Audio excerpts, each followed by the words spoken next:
nitiere jok ma jo temo mention ni anybody involved emomiyo ko wacho no dhi wuoyo nyaka waziri mar mondo you facilitate koro ko wacho no dhi wuoyo gi waziri mondo facilitate to inga madhane retrospect kare nitiere delays moko e sirikal ka manyalo timore passively mondo onyima dongruok mar jopiny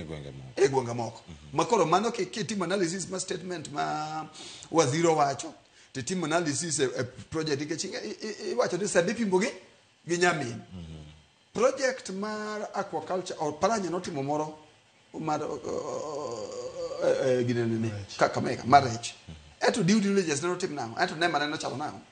marwa ni mokwongo en e context mar project moro ma sirikal donjore bedo complication koro en kwayo it is an evidence one ratiro